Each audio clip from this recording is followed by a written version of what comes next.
अमावस्या का दिन घर में यदि क्लेश उत्पन्न हो जाता है, आपका धन, आपकी प्रॉपर्टी, आपकी जमीन, आपका प्लाट, आपका दुकान, आपका पैसा यदि किसी ने कब्जा कर लिया और छोड़ नहीं रहा, प्रत्येक अमावस्या के दिन पीपल के वृक्ष के नीचे जाकर 2 दीप लगाइए घी के। दोनों दीप के सामने एक हल्दी का चावल, एक कुंकू का चावल का दाना रख दीजिए और स्वधा स्वधा स्वधा स्वधा 3 बार कह दो और स्मरण करो, हे हमारे कुलदेव, पितृदेव, शिवदेव, महादेव, कृपा कर कर मेरा जो जमीन है, मेरा जो धन है, मेरी जो प्रॉपर्टी है, मेरा पैसा लोगों ने हथिया लिया, देते नहीं। अपना गोत्र बोलकर स्मरण कर कर बाबा मेरा धन मुझे वापिस ना कर दो। एक अमावस्या पर करो, फिर अगली अमावस्या करो, ऐसे 2-4 अमावस्या करोगे। जिसने ले रखा है वो खुद सोचेगा कि मुझे क्या हुआ, कि मुझे देना है, उसका पैसा चुकाना है, धन रखेगा नहीं वो। पितृ सुधा का नाम स्मरण करते से, जब हम सुधा सुधा सुधा सुधा कहते हैं, पितृ उसको स्वीकार करते हैं। जैसे अग्निदेव की धर्म पत्नी स्वाहा, क्या है, जम के बोलो जरा, स्वाहा। जब हम यज्ञ करते हैं, सांकल्य देते हैं, ओम वैष्णवे स्वाहा, स्वाहा बोलते से ही अग्नि देवता की धर्म पत्नी उस भाग को देवताओं को देती है। उसी तरह तर्पण, तिलांजलि, पिंड, तर्पण आदि के जितने भी हम पितरों के लिए कर्म करते हैं, उसमें हम स्वधा स्वधा बोलते हैं। जब स्वधा बोलते हैं तो वो स्वधा पितरों को भाग देती है और पितरों से कहती हैं, ये मेरा बेटा दुखी है, इसको ये तकलीफ है, इसको ये कष्ट है, तुम इसका ये कष्ट पितृदेव मिटा दीजिए, महादेव की आज्ञा है, इसको सही कर दीजिए। करते हैं कि संसार में रहने वाला मानव, दुनिया के कई लोग उनसे कहेंगे कि इनको पितृदोष लग गया, दुनिया के कई लोग कहेंगे इनको पितरों का दोष लगा हुआ है, पितृदोष लगा हुआ है, पितरों का दोष लगा हुआ है, पितृदोष लगा हुआ है। पर वो पितृदोष लगता क्यों?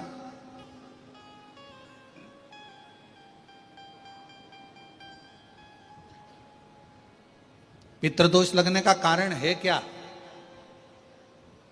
आपने अपने गए हुए पूर्वजों के लिए तर्पण भी करा, पिंडदान भी करा, तिलांजलि भी दी, ब्राह्मण का भोजन भी कराया, सब कुछ करा, जो आपसे बन सकता था आपने सब कुछ करा, सब कुछ। फिर पितृदोष कैसे लग गया?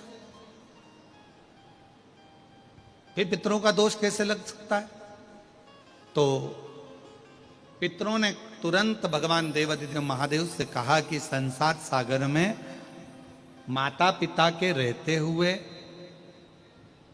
उनका आदर ना कर पाना, या माता पिता को जब प्यास लगी उस समय पर जल प्राप्त ना हो पाना, या किसी न किसी रूप में माता पिता के पूर्वजों के आदर से वंचित रह जाना, फिर माता पिता के चले जाने के बाद, बुजुर्गों के चले जाने के बाद वो दोष घर में लग जाना पितृदोष की संज्ञा में आता।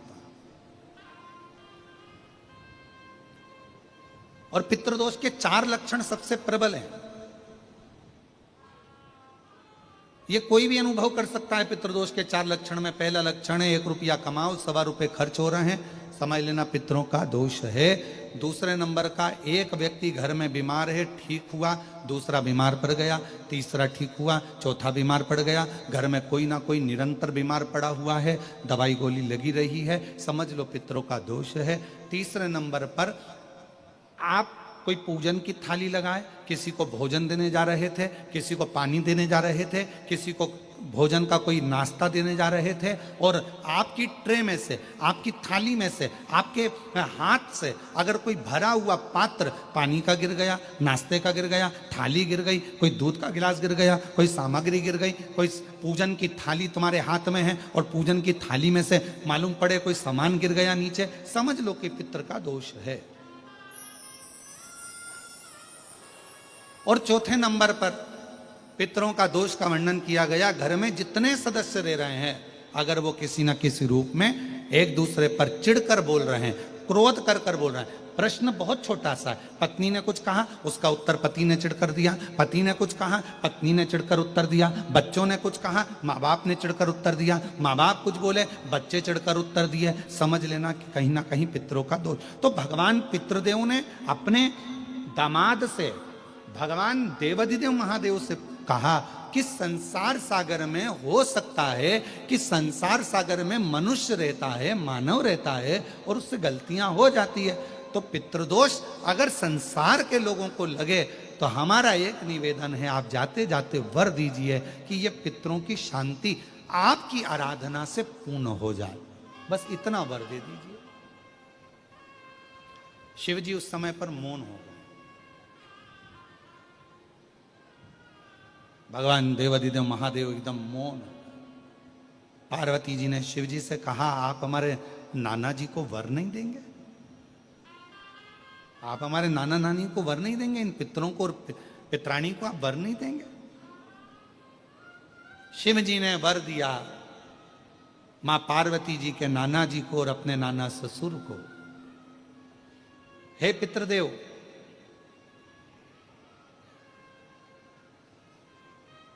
मैं आपको वर देता हूं। शिव जी की बड़ी उदारता है। शंकर की तो कोई कहे कि हम भगवान शिव की आराधना कर रहे हैं, हम भगवान शंकर की अर्चना कर रहे हैं, हम भगवान शंकर की पूजन कर रहे हैं, हम भगवान शंकर का स्मरण कर रहे हैं, हम भगवान शंकर के पूजन पाठ में लगे हैं, और शिव जी हमको स्वप्न में क्यों दिख रहा है? तो ये जान कर रखो कि वो तुम्हारा पिता है, वो तुम्हारा पिता है।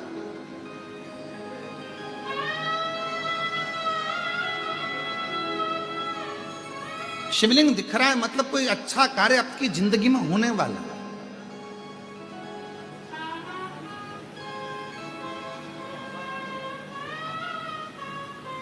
मन में भगवान से मिलने की उमंगता, उत्साह बढ़ रहा है, तो समझ लो शिव की कृपा है,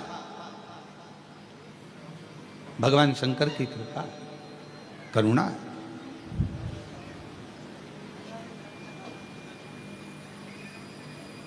और यदि परमात्मा से मिलन की आस बढ़ रही है, उत्साह बढ़ रहा है, उमंगता बढ़ रही है, ये शंकर की उदारता है, शंकर की करुणा है, कृपा है, दया है।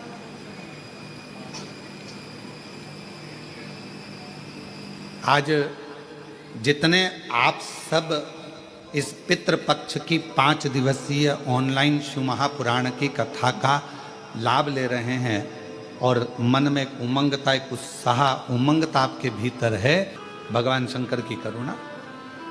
कितना सुंदर भाव कहा गया है। एक बार माता पार्वती जी ने भगवान शिव जी से अपने नाना जी के यहां जाने के लिए जिद करी।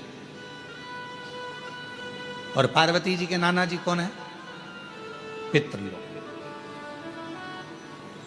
पितरों की 3 बेटियां हैं, मैना, धन्या, कला। यह हम पहले भी वर्णन कर चुके हैं। उन पितरों की 3 बेटियां, मैना जिनकी गोद में मां पार्वती जी खेली हैं,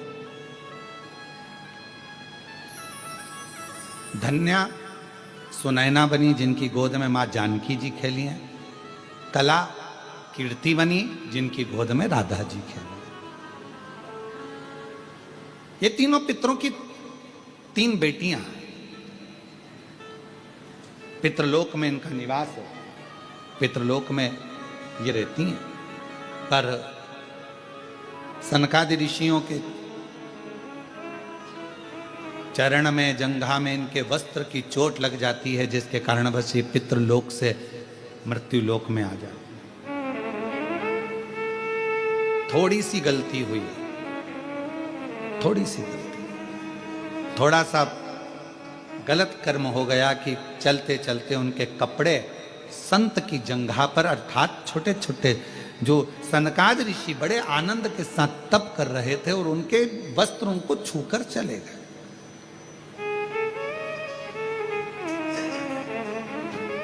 कितना सुंदर कहा है कि किसी को गाली दे दी पाप है, किसी को मार दिया पाप है, किसी को अपशब्द कह दिया पाप है, किसी के यहाँ आग लगा दी पाप है, किसी को चाकू मार दिया पाप है, किसी का हक खा गए पाप है, पाप है। किसी को गलत दृष्टि से देख लिया पाप है। पर शिव महापुराण की कथा कहती है पाप में एक पाप और है। अपने सिंहासन पर बैठकर, अपनी गादी पर बैठकर, अपनी पीठ पर बैठकर, व्यास पीठ पर बैठकर यदि किसी संत साधु ब्राह्मण या किसी कथाकार की या किसी तपस्वी की आप अपनी गादी पर बैठकर किसी भी तरह से आलोचना करें या निंदा करें तो यह महापाप की गिनती में आता है। इतनी बड़ी व्यासपीठ हमें हरि चर्चा के लिए मिली है, इतनी बड़ी व्यासपीठ हमें भगवत भजन के लिए मिली है, इतनी बड़ी व्यासपीठ हमें हरि गुणगान करने के लिए मिली है, इतनी बड़ी व्यासपीठ हमें परमात्मा का भजन करने के लिए, नाम लेने के लिए मिली है। और उस व्यासपीठ पर बैठकर भी अगर कोई कथाकार या कोई व्यक्ति या कोई संत या कोई साधु या कोई कथाकार उस पर बैठकर भी यदि निंदा करे तो वह महापापी की गिनती में आ जाता है। महापापी। आप भजन करो, शिव नाम लो, राम नाम लो, कृष्ण नाम लो। भक्त काय के लिए आया है? भगवत भजन करने के लिए। तो पाप कर्म केवल वही नहीं है, पाप कर्म ये भी है कि हम किसी के लिए अपशब्द क्यों बोलें, किसी के लिए आड़ा टेढ़ा क्यों बोलें, किसी के लिए अपशब्दों का बखान क्यों करें। शिव महापुराण की कथा कहती है आज मां पार्वती जी भगवान शंकर जी से निवेदन कर रही हैं, भगवान शिव जी से प्रार्थना कर रही हैं, आप हमारे साथ में पितृलोक चलो। क्यों? क्योंकि वो हमारे नाना जी का घर है, वहां चलिए, पितृलोक में चलिए। वो हमारे नाना जी का घर है, पितृलोक चलो। भगवान देवाधिदेव महादेव ने थोड़ा सा सुना और जिस चीज का जवाब नहीं देना रहता है उस चीज के लिए मौन हो जाना सबसे अच्छा है। हमारा बहुओं से भी निवेदन है और सासुओं से भी निवेदन है। बहू की कोई बात का जवाब नहीं देना है तो सास से निवेदन है कि थोड़ा मौन हो जाओ, और सासुओं से बहुओं से निवेदन है कि अगर सास की कोई बात का जवाब नहीं देना है तो थोड़ी देर मौन हो जाओ, वो अच्छा। बोलोगे और विवाद हो तो क्या मतलब का जीवन? शांति। शिव जी मौन हो गए, शांत हो गए एकदम। और है भी मेरे शंकर भगवान कर्पूर गौरम करुणावतारम संसार सारम भुजगेन्द्र सदा हृदयारविंद भवम भवानी सहितं नमः शिवाय।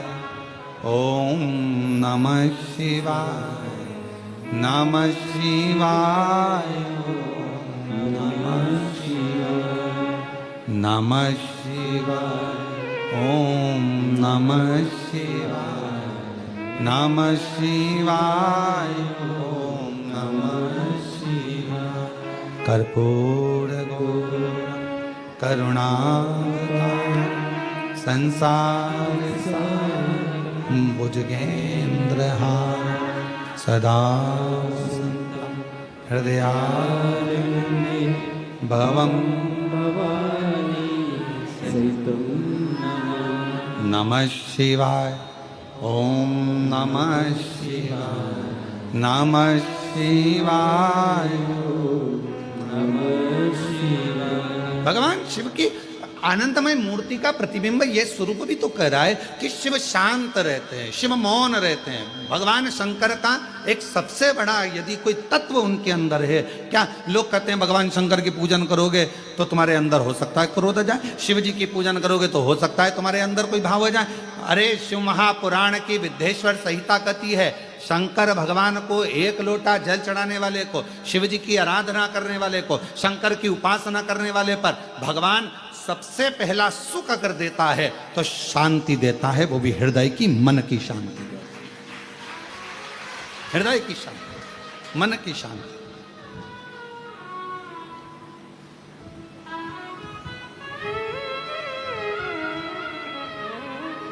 सर्वप्रथम अगर सुख भगवान देता है तो मन की शांति, और मूल वही है।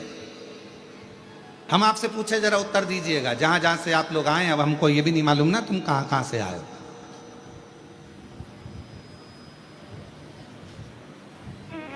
पर तुम सब जहां से आए हो हम भी वहीं से आए हैं।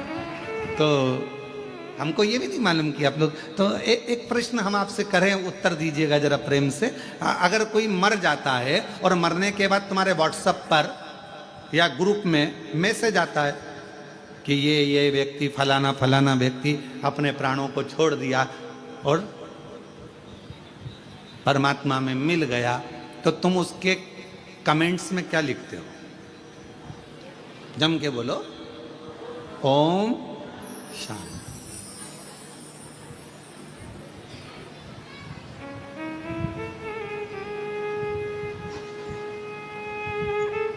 क्या लिखा तुमने? जम के बोलो जरा, ओम शांति।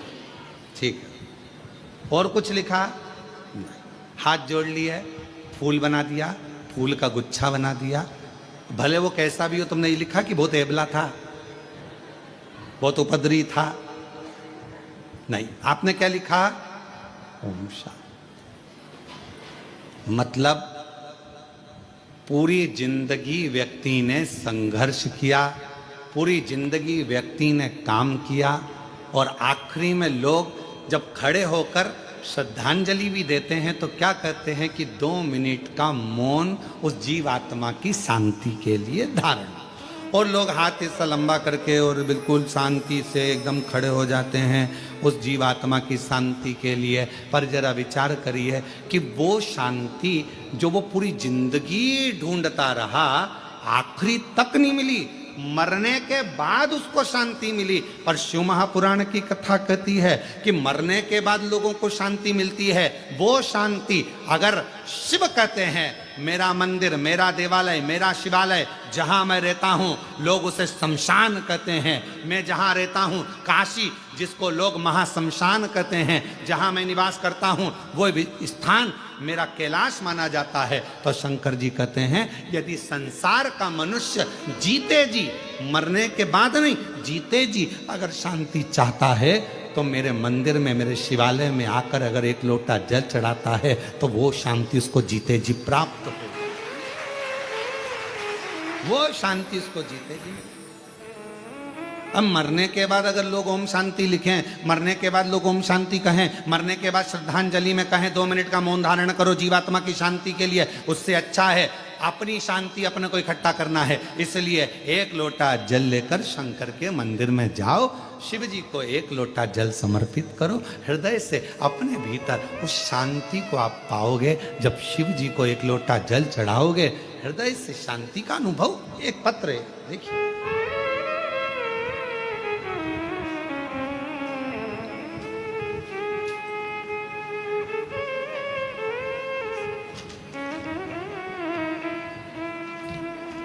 पहले इस पत्र का शुरुआत हम यहाँ पीछे से कर रहे हैं। एलईडी तो यहाँ लगी नहीं है। जो आस्था चैनल पर सुन रहे होंगे वो शुरुआत में, और अभी आप लोग जब बाद में अगर अपने घर पर जाओगे तो इस कथा को आप लोग जब देखोगे कि हमारा आया कि नहीं आया, तो उस समय इस पत्र को जरूर पढ़ना, ठीक है।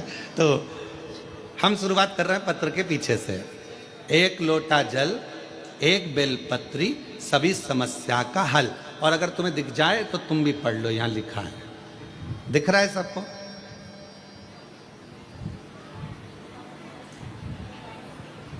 कुछ माताएं चश्मा आगे पीछे करके देख रही है, दिख रहा होगा, वैसे तो इतना बड़ा शब्द है, दिख रहा। अब पत्र को आगे से पढ़ें। गुड्डी देवी राजू सक्सेना दिल्ली एनसीआर से आई हैं। गुड्डी देवी राजू सक्सेना, आप ही हैं? आ जाओ, आगे से आ सकते हैं क्या? हाँ, थोड़ा जगह हो तो आगे से आ जाओ। गुड्डी देवी राजू सक्सेना दिल्ली एनसीआर से हम लोग आए हैं। गुरुदेव बाबा, 1 लोटा जल चढ़ाने का क्या वर्णन करूं गुरुदेव। मेरे बेटे कई सालों से तैयारी कर रहा था MBBS की, कि कैसे भी नीट परीक्षा निकले और मैं डॉक्टर बनूं, उसकी तैयारी कर रहा था, पर उसका हो नहीं रहा था। एक बार उसने एग्ज़ाम दिया, नहीं नंबर आया, दूसरी बार नंबर नहीं आया, तीसरी बार नंबर नहीं आया। तब आखिरी में उसने हिम्मत हारी, और हिम्मत हारा तब हमने हमारे बेटे से कहा कि वो सीहोर वाला मामा बाबा कहता है कि खूब मेहनत करो, खूब मेहनत, रात दिन एक कर दो, फिर एक बेलपत्र शहद में लगाकर शिवजी को चढ़ाकर जाओ, फल जरूर मिलेगा। मेरे बेटे ने हंसकर कहा, माँ क्या ऐसा हो सकता है? हाँ। मेरा बेटा तैयारी करने लगा, फिर तैयारी करी, फिर मेहनत करी, और इतनी तैयारी और मेहनत करी, आखिरी में पशुपतिनाथ का व्रत भी किया, और बाबा की ऐसी कृपा हो गई कि मेरे बेटे का नीट कंप्लीट हुआ और MBBS आज वो उसका एडमिशन हो गया, और बाबा की कृपा से, शिव जी की कृपा से सरकारी कॉलेज में बाबा की कृपा से MBBS कर रहा है। आ जाओ बाबा, हम धन्यवाद देने के लिए आए हैं। शायद हमारी जिंदगी की सबसे बड़ी खुशी है जो कुबेरेश्वर बाबा ने दी है। शंभु शंभु शंभु। ये 5 दिवसीय कथा नहीं है, ये मेरे भगवान शंकर 5 मुखों से, मेरे शंकर भगवान अपनी शिव पंचायत में सूर्य नारायण भगवान, नारायण, माँ जगतजननी, शंकर जी, स्वयं गणेश जी महाराज, ये सब पंच देवता आपके दरवाजे पर आकर, आपके घर पर आकर, मेरे शंकर भगवान 5 मुख से शंकर की 5 पंचायत, शिव पंचानन भगवान शंकर मेरे ओघड़दानी शंभु आपके घर पर आकर ये 5 पूर्वजों का कल्याण करना और आपका भंडार भरने की ये पवित्र कथा है। ये पवित्र सूर्य का प्रकाश कितना भी छुपाओ, थोड़ी सी भी किरण अगर घर के अंदर आ गई, पूरे घर में उजाला कर देती है। उसी तरह शंकर भगवान को चढ़ाया गया 1 लोटा जल, और उस जल का चढ़ा हुआ थोड़ा सा भी भाग हमारे ऊपर आ गया, आचमन में आ गया, घर पर छींट दिया, तो पूरे घर को लक्ष्मी से, वैभव से, संपदा से, धन से, सत्ता से भर देता। शिव शिव है, उसका तेज पुंज, उसका आनंद। इसीलिए किसी भी देवता के सम्मुख में ये नहीं कहा जाता कि ये ज्योतिर्लिंग है, ये ज्योतिर्लिंग है, ये ज्योतिर्लिंग है। केवल शंकर भगवान के शिवलिंग को जब भी दर्शन करोगे, ये शिवलिंग ज्योतिर्लिंग है, ये ज्योतिर्लिंग है, ये ज्योतिर्लिंग है, अर्थात इसमें एक ज्योति समाई हुई है। वो दिव्य ज्योति आपके और हमारे जीवन का कल्याण कर दे, वो दिव्य ज्योति।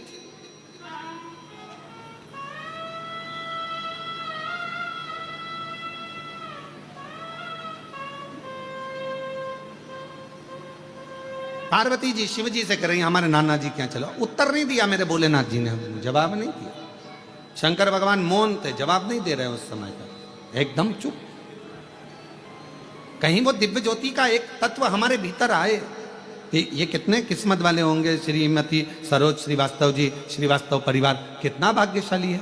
जरा विचार करिएगा कि आपने मुख्य यजमान का पद ग्रहण करा, कितने भाग्यशाली है श्रीवास्तव परिवार। मैं आपको बहुत बहुत साधुवाद देता हूँ श्रीवास्तव परिवार। माता जी आपको भी बहुत साधुवाद देता हूँ, बहुत साधुवाद। ये कहीं पूर्वजों का कोई क्रम होगा, कहीं पूर्वजों के आपके संस्कार और आपके पिताजी के संस्कार, माताजी के संस्कार, पूर्वजों के कोई अच्छे संस्कार होंगे जिसके कारणवश कुछ बाबा की ऐसी कृपा हुई होगी, हमारा पुण्य की गुल्लक भराई होगी, तब जाकर ये पुण्य की गुल्लक फूटी होगी, तब यीशु महापुराण के यजमान पद ग्रहण करा। और साथ में मैं धन्यवाद दूं यश चौहान जी जो अंबाला से, उनको धन्यवाद देता हूं कि एक दिन के यजमान पद आप ग्रहण करें। साथ में यजमान देता हूं जसपाल सिंह जी को, गीता जी को, रानी जी को, जो एक दिन के यजमान पद ग्रहण करें अंबाला से। साधुता है आप, ये शिव तत्व के बिना हो ही नहीं सकता। ये भगवान शंकर की उदारता के बिना नहीं हो सकता। शिव जी मौन हो गए, शांत, और जितना शांति में सुख है उतना कहीं लोग मरने के बाद ओम शांति करते हैं, लोग मरने के बाद शांति को ढूंढते हैं, लोग मरने के बाद कहते हैं इसकी आत्मा को शांति मिले। क्यों कहते हैं आत्मा को शांति? क्योंकि दिन भर काम करता रहा, व्यस्त रहा, कार्य में लगा रहा, यहाँ लगा रहा, वहां लगा रहा, 24 घंटे लगा रहा, शांति को ढूंढता रहा पर शांति मिली नहीं, आखिरी में मर गया। और मरने के बाद लोगों ने कहा इसकी आत्मा को शांति मिल जाए। शिव महापुराण की कथा में शंकर भगवान का चरित्र कहता है, हे पार्वती, दुनिया के लोग शांति को ढूंढने के लिए जाएंगे, पर जिस दिन मेरे शिवालय में एक लोटा जल लेकर पहुंचना प्रारंभ करेंगे, जिस दिन मेरा भजन करना प्रारंभ करेंगे, जिस दिन मुझे पहचान जाएंगे, शिव महापुराण को जानने लगेंगे, तब उनके हृदय में अपने आप शांति का अनुभव होने लगेगा, उनके भीतर शांति आने लगेगी।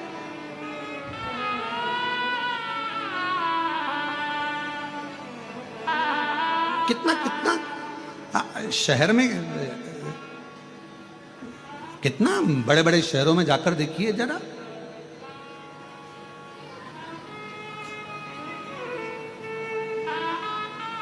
हमारा सीहोर शहर तो बहुत छोटा सा है, इतना बड़ा भी नहीं है। अगर सीहोर में कहीं का घूम जाए तो आधे घंटे बाद पकड़ के मोहल्ले के लोग ही उसके घर छोड़ जाते हैं।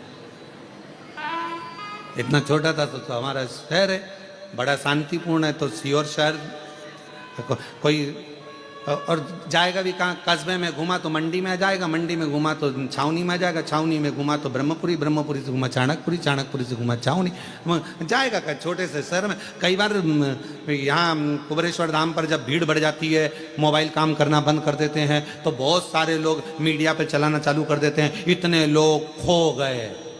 अरे भाई, मुंबई में खोते तो चल जाता, दिल्ली में खोते तो चल जाता, मेरठ में खोते तो चल जाता, बड़ी सिटी में, मेट्रो सिटी में खोते तो चल जाता, सीहोर में तो कोई खो भी गया आधे घंटे बाद मिल जाता। ये यहाँ का तो क्योंकि मोबाइल चलते नहीं तो लोगों को लगा खो गए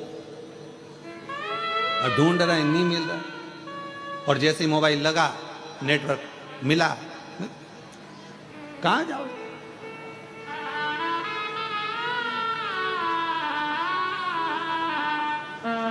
अब अभी आपको क्या बताएं, अभी थोड़े दिन पहले की बात है, हम लोग कृष्णेश्वर जा रहे थे, उसके 2 दिन पहले एक माता जी अनाउंस करवा रही थी, गीता बाई जहां कहीं भी हो, हम तुम्हारी चप्पल के पास बैठे हैं।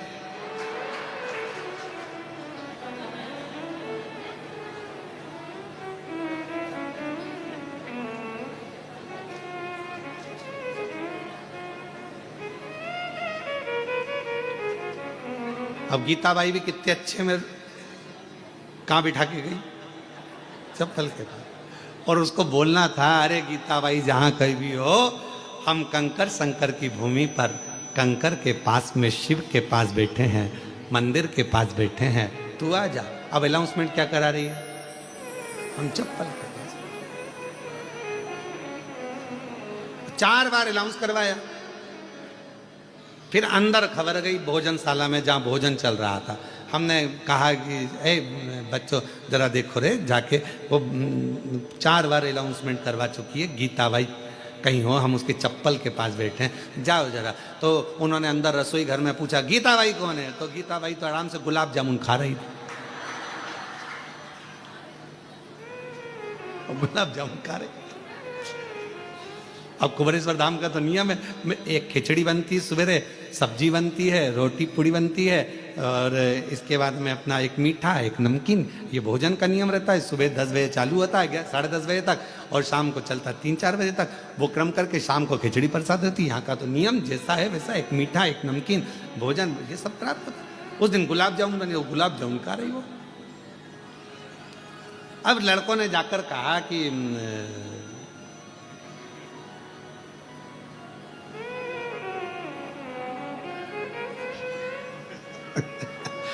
आस्था चैनल वालों ने आज वो जीजी के प्रश्न पर उत्तर दिया है। आस्था चैनल वालों ने उत्तर दिया है कि गुरुजी, अब कथा आस्था चैनल पर जब भी आएगी और आरती में आस्था चैनल पर अगर कट भी हो गई तो हमारे फेसबुक यूट्यूब पर आरती पूरी दिखाएंगे हम, ये नियम है। अब वो गुलाब जामुन खाती खाती उससे कहा कि बाहर तुम्हारी वो कोई बैठी है, तो कहा मेरी बहन है वो, तो अच्छा तो वो चप्पल के पास बैठी है, तो कहा बैठे रहने दो, मैं ही उसको कह के आई थी कि तुम चप्पल के पास बैठना। अच्छा, तो तुम भोजन करके जाओ। तो क्या वो भी भोजन करने अंदर आई थी, 1.5 घंटे में निकल के गई, मैं भी नहीं जाऊंगी 2 घंटे तक, नहीं जाऊं, बैठी मैं भी नहीं। वो आराम से बैठी और फिर उससे कहा कि अब चली जाओ, भोजन हो गया, मैं तो परसगारी करूंगी। वो परसगारी में लग गई, वो नहीं गई 1.5 घंटा 2 घंटा। अब पहुंची, फिर बहन ने कहा क्यों तू, मैं तेरे को अनाउंसमेंट कराई और तू नहीं आई। तो कहा तू भी तो 2 घंटे में आई थी, 1.5 घंटे में। अब ऐसा लगता है कुंवरेश्वर बाबा की भूमि पर कि जैसे यहाँ मायका आपका बाप के घर में आनंद करने के लिए लोग, पिता के घर। तो कोई ये विचार ना करे, कोई ये ना सोचे कि भाई घूम गए। भगवान शिव कह रहे हैं शांति को अगर पाना है तो मेरे मंदिर तक आना पड़ेगा, शांति को पाना है तो मेरे नजदीक में आना पड़ेगा। भगवान शिव से पार्वती जी कर रही है पितृलोक चली, और शंकर भगवान मौन हो जाते, एकदम शांत हो जाते, चुप हो जाते, बोलते कुछ नहीं, एकदम मौन।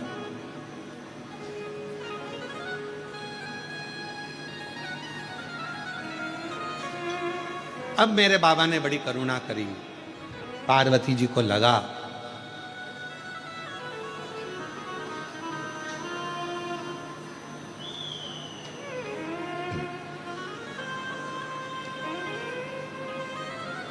कि शिव जी जाना नहीं चाहते, भगवान शंकर पितृलोक में जाना नहीं चाहते। शिव जी को, पार्वती जी को लगा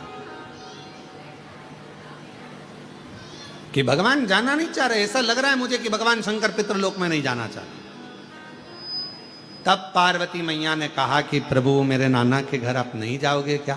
शंकर भगवान बोले पार्वती एक काम कर, तू चली जा, तू जा, और तू नाना जी के घर होकर। पार्वती जी कहने लगी बाबा यदि एक बार मेरे पितरों को, मेरे नाना को, मेरी नानी को आपका दर्शन हो जाएगा तो वो कृतार्थ हो जाएगा, उनका कल्याण हो जाएगा, कृतार्थ। शिव कहते हैं पार्वती सुनो, गंगा का जल लेकर मेरे ऊपर समर्पित कर दो, जो जल मुझ पर चढ़ेगा उस जल का एक अंश तेरे नाना को पितृलोक में प्राप्त होगा, और उस जल से तेरे नाना तृप्त हो जाएंगे और उनका मोक्ष होगा।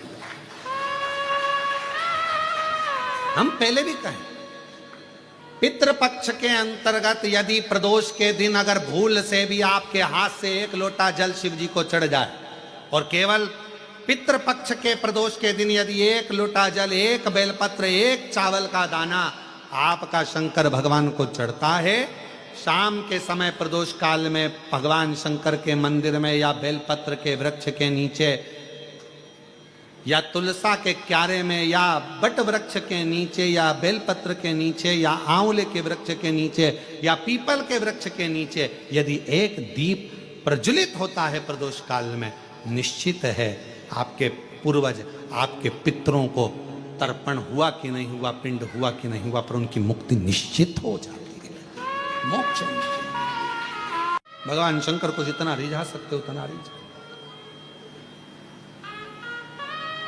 शंकर जी कह रहे हैं कि मैं नहीं जा पा रहा हूं, पर पार्वती तुम जाओगी मेरे ऊपर जल चढ़ाकर, तुम्हारे पितृ प्रसन्न मिलेंगे, तुमको तुम्हारे पितृ नाना प्रसन्न मिलेंगे तुमको, तुम क्यों चिंता करते?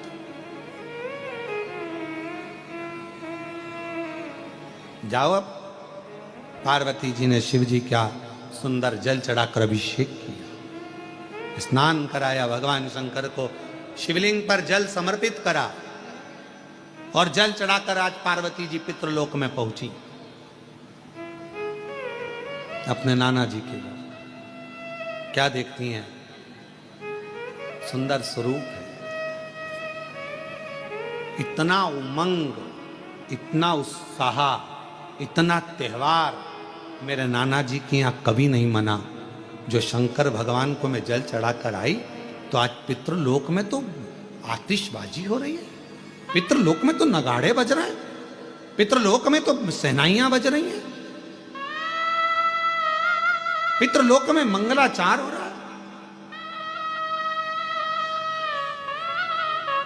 पितृलोक में वाद्य यंत्रों का स्वर आनंदित कर रहा है, देवता आनंद पा रहे हैं, पुष्पों की वृष्टि कर रहा है। पितृलोक का बड़ा सुख। पार्वती जी को लगा कि इतना पितरों के लोक में तो मैंने कभी सुख देखा ही नहीं है, इतना पितरों का लोक में सुख है। बात क्या है, पितृलोक में जैसे ही गई अपने नाना जी के पास में, पितरों के पास में जाकर उनके गोदी में माँ पार्वती जी बैठकर पूछती हैं, नाना जी पहले आई पर पितृलोक में इतना सुख नहीं दिखा, पितृलोक में इतनी दुआ नहीं मिली, पितृलोक में इतना आशीर्वाद नहीं मिला, पितृलोक में इतना सुख नहीं मिला, ये आज कैसे प्राप्त हो रहा है। पितृलोक से पितृ नाना पार्वती से कहते हैं, देवाधिदेव महादेव पर चढ़ा हुआ जल जब हमें प्राप्त होता है, हम सारे पितृ आशीर्वाद प्रदान करना प्रारंभ कर देते हैं, वर देना चालू कर, वर देना। और मेरे भोले तेरा सहारा है, मेरे भोले तेरा सहारा है, मेरी नैया का तू किनारा है, मेरी नैया का तू किनारा है, मेरे बाबा तुझे पुकारा है, मेरे बाबा तुझे पुकारा है, मेरी नैया का तू किनारा है। हम जब शिव जी पर जल चढ़ाते हैं, वो जल 33 कोटि देवताओं को प्राप्त होता है, वो जल सारे गंधर्व अप्सरा पितर सबको प्राप्त होता है,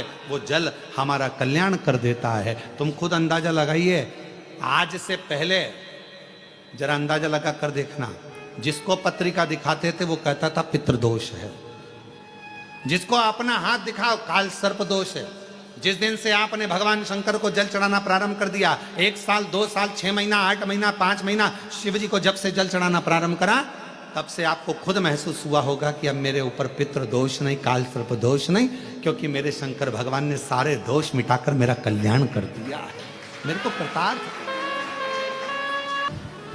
और ऐसा नहीं है कि परमात्मा देकर नहीं भेजता, परमात्मा जिसको जन्म देता है ये दोनों शक्तियां जरूर देता है, सहन शक्ति भी देता है और समझ शक्ति भी देता है।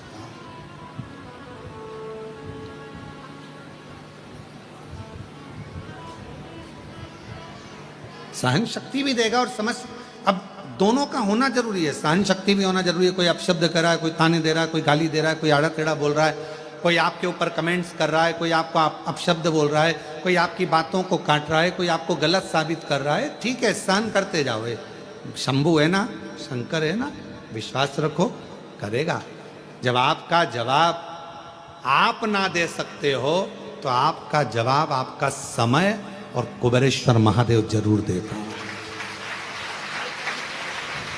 दोनों चीज रखी है, एक सहन शक्ति भी रखी है और एक समझ शक्ति भी रखी है, दोनों रखी, समझ भी रखी है। हमें क्या अच्छा है क्या बुरा है ये हमको सोचना।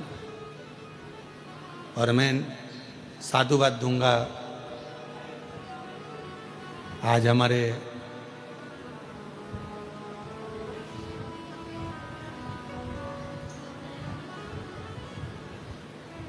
इस भारत की भूमि के लाडले प्रधानमंत्री जी श्री नरेंद्र भाई मोदी जी का आज जन्मदिन है। उनको बहुत बहुत साधुवाद देता हूँ इस व्यासपीठ के माध्यम से, कुबेरेश्वर बाबा की इस भूमि के माध्यम से।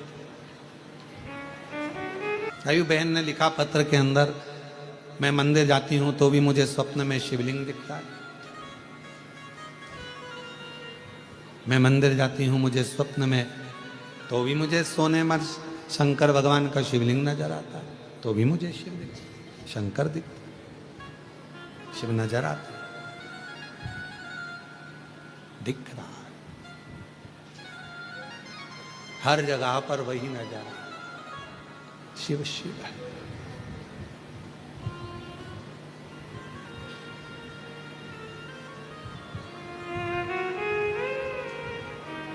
लोगों ने मीरा को बावरी कह दिया।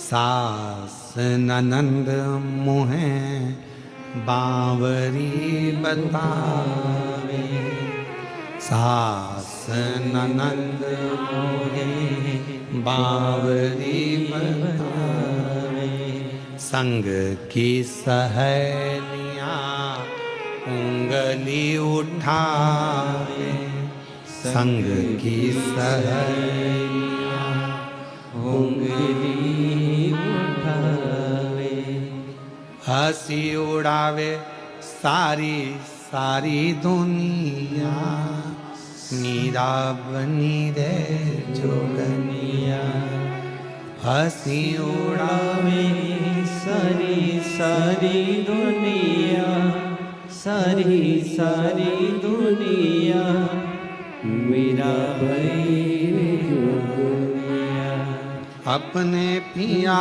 की मीरा बनी रे जोगनिया।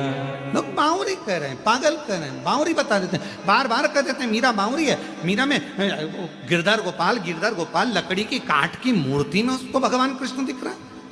लोग कहते हैं शंकर भगवान को मानने वाले पाषाण में कंकर में शंकर दिख रहा है। बावरापन इसी को कहते हैं जब कंकर में भी शिव नजर आने लगे। जिस कंकर को कुबेरेश्वर धाम से आप लेकर जाते हो अपने घर पर, पूजन करते हो, तुम्हारी पूजन में 2 महीने में, 3 महीने में, 4 महीने में, 6 महीने में एक ना एक दिन वो कंकर में मेरा शंकर अपने प्रतिबिंब का दर्शन जरूर देता है।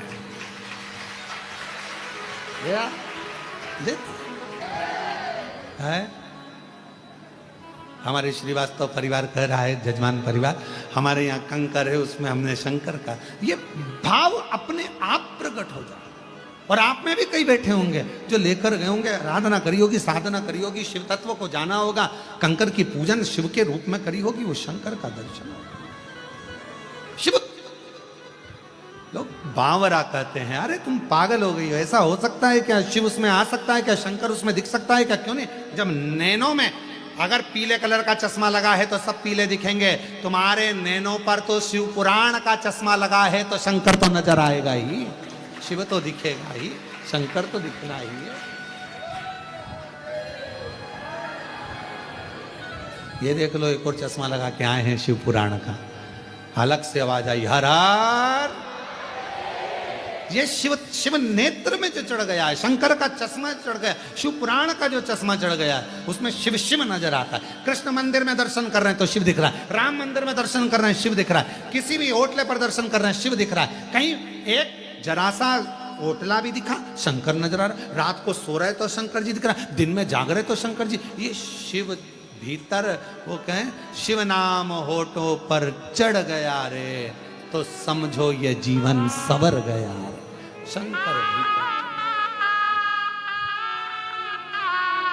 और जो ये जीवन सवर गया रे, जो शिव नाम होठों चले गया रे, तो जो शिव नाम होठों पे चले गया रे, तो समझो ये जीवन सवर गया रे, तो समझो ये जीवन सवर गया।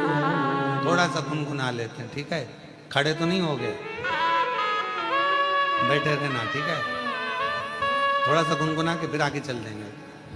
शिव नाम होठों पे चढ़ गया रे, शिव नाम होठों पे चढ़ गया रे, तो समझो ये जीवन सवर गया रे, तो समझो ये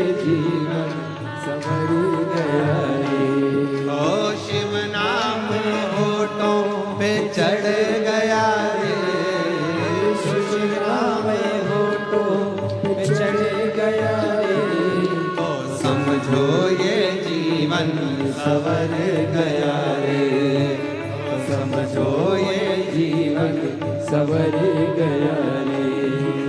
शिव को बना ले तू शिव का शिवाला, मन को बना ले तू शिव का शिवाला, ओ मन को बना ले तू शिव का शिवाला, मन को बना ले तू शिव का शिवाला। संग में चलेगा तेरे वो डमरू वाला, संग में चलेगा तेरे वो डमरू वाला, ओ संग में चलेगा तेरे वो डमरू वाला, संग में चलेगा तेरे वो डमरू वाला। शिव नाम होठों पे चढ़ गया रे, शिव नाम होठों पे चढ़ गया रे, ओ समझो ये जीवन सवर गया रे, वो समझो ये जीवन सवर गया रे, तो समझो ये जीवन सवर गया रे, तो समझो ये जीवन सवर गया रे, तो समझो ये जीवन सवर गया रे, तो समझो ये जीवन सवर गया रे, तो समझो ये जीवन सवर गया। पार पार महादेव अपने स्थान पर बैठकर भगवान शिव से अपने मन का भाव कहिए, दिल से प्रार्थना करिए, विनय करिए, भाव से कहिए महाराज।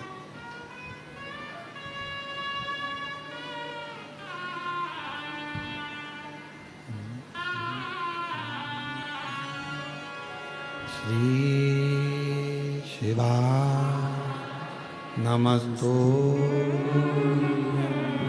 श्री शिवा नमस्तु, श्री शिवा नमस्तु, श्री शिवा नमस्तु, श्री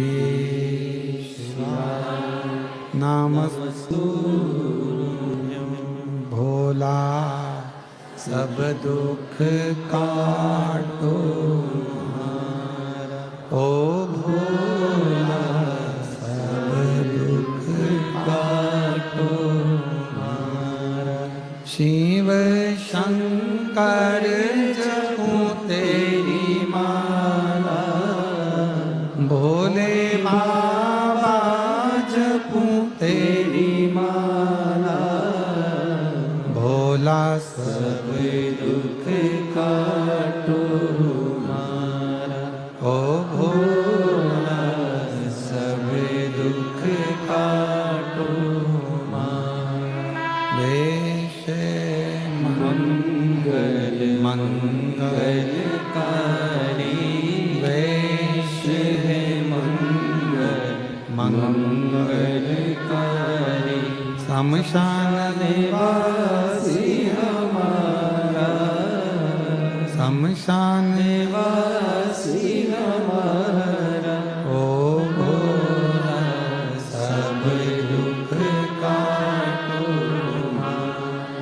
ओ भोला सब दुख काटो मारा।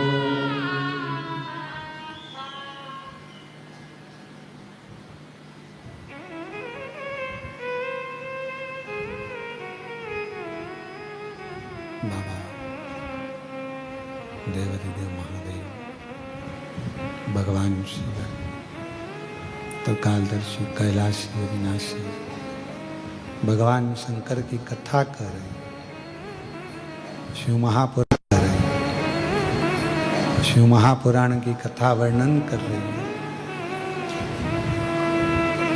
एक सहन शक्ति, दूसरी समझ शक्ति व्यक्ति के जीवन को कभी पीछे नहीं हटने देती, बल प्रदान करती। शिव महापुराण में एक संवाद आता है, देवराज नामक का ब्राह्मण चोरी का धन लेकर जा रहा था, शिवालय में शिव मंदिर में पहुंच गया।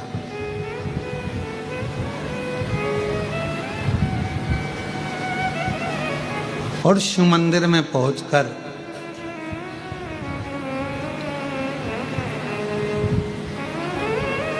शरीर में पड़ा ताप। एक ब्राह्मण देवता शिव महापुराण की कथा का वाचन कर रहे थे और वो कथा श्रवण कर ली। ज्यादा देर की नहीं, अभी कथा के अंदर आया था कि एक क्षण, कोई कहे हमारा ट्रेन है, कोई कहे हमारी गाड़ी है, आप जाओ, कोई मना नहीं है, पर आपको जितना मिला उतना कम ना मिला। जो मेरे बाबा ने दिया वो कम नहीं दिया। सोचे ही नहीं थे कि कथा वो भी कुबरेश्वर धाम पर बैठकर सुनने को मिल जाएगी, ये कम ना दिया उसने, कम। और अटका हुआ मेरा सारा काम हो गया। आज गाते हुए जाना जो बाहर जा रहे हैं, अटका हुआ मेरा सारा काम हो गया, वो काशी वाला मुझ पे मेहरबान हो गया, वो डमरू वाला वो भगवान तुम पे मेहरबान हो गया, तब तो कथा मिल गई। मतलब तुम्हारा अटका हुआ कोई काम आज अब पूरा हो जाएगा। 3 महीने के अंदर तुम्हें वापिस बुलाएगा कुबरेश्वर, निश्चित है। और जितने टीवी पर कथा सुन रहे हो, आस्था चैनल पर कथा सुन रहे हो, जितने अपने पितरों के मोक्ष के लिए, पूर्वजों के उद्धार के लिए, घर में वैभव संपदा लक्ष्मी यश कीर्ति प्राप्त के लिए, संतान के लिए, वैभव के लिए, बच्चों के लिए, सब के लिए, आरोग्यता के लिए कथा श्रवण कर रहे हो। ये किसी ने पूछा कि 1 लोटा जल हम भगवान देवाधिदेव महादेव को चढ़ाने के लिए जाते हैं, शिव जी को हम जल चढ़ाने के लिए जाते हैं, तो क्या शंकर भगवान के नंदी के कान में कुछ कहना जरूरी है? शिव महापुराण ने कभी किसी चीज का प्रेशर नहीं दिया आप पर कि नंदी के कानों में कहना जरूरी है, या जल चढ़ाना जरूरी है, या चावल चढ़ाना जरूरी है, या बेलपत्र चढ़ाना जरूरी है। शिव महापुराण ने तो केवल इतना कहा, दिल से तुमने अगर उस परमात्मा को याद कर लिया तो वह परमात्मा तुम्हारा कल्याण जरूर करेगा, निश्चित। दिल से।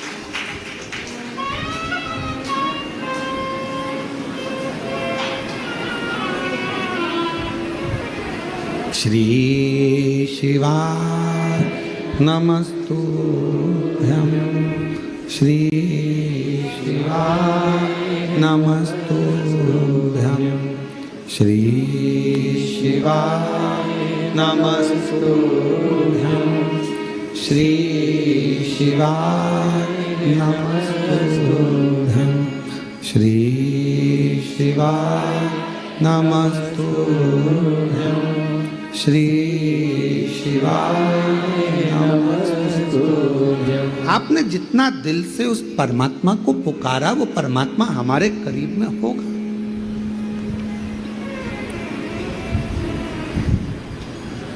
जन्म उसके हाथ में है,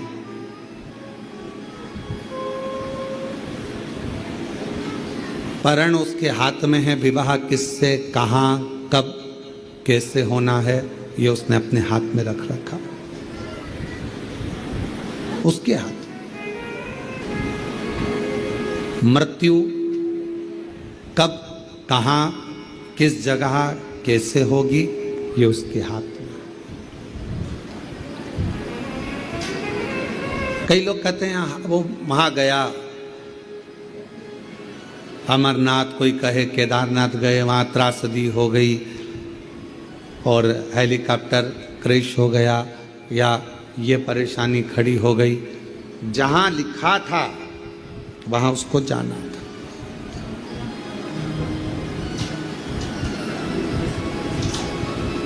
मृत्यु व्यक्ति को खींचते खींचते वहां तक लेकर जाती ही है। मृत्यु, जन्म जहां लिखा है, आपका जन्म जिस जगह का लिखा हुआ है, जहां लिखा हुआ है वहां पर आपका जन्म होगा, ये निश्चित है। परण विवाह, कितनी लड़कियां देखी, कितने लड़के देखे, कितने संबंध आए, कितने कितने संबंध आए, पर परमात्मा को जहां जब लिखना था उसने तब वहां लिखा। ये उसके हाथ। अब इसमें आप और हम कुछ भी नहीं। हम क्या कर सकते हैं? केवल अपना कर्म कर सकते हैं, अपनी मेहनत कर सकते हैं। और हम बच्चों से हमेशा कहते हैं कि अपने कर्म को करने में, मेहनत करने में कभी पीछे मत हटो। जितनी मेहनत आपने आज करी है उससे 4 गुना ज्यादा मेहनत एक एक बेटा बेटी करे, एक एक नवयुवक बच्चे करे। जितनी पढ़ाई तुमने आज करी है उससे 4 गुना ज्यादा पढ़ाई तुम अब करो। तुम्हारा जो लक्ष्य है वो पूरा जरूर होगा। एग्जाम देने जाओ पूरी मेहनत के साथ, कंपटीशन एग्जाम में बैठो पूरी मेहनत के साथ, साथ में अपने साथ एक विश्वास लेकर जाओ, एक बेलपत्र, एक शहद का अंश भगवान शिव जी को लगाकर और बाबा से अपने दिल की बात कहकर पूर्ण मेहनत के साथ फिर जाइए। बाबा सफलता जरूर देता है, कार्य पूर्ण जरूर करता है, जरूर।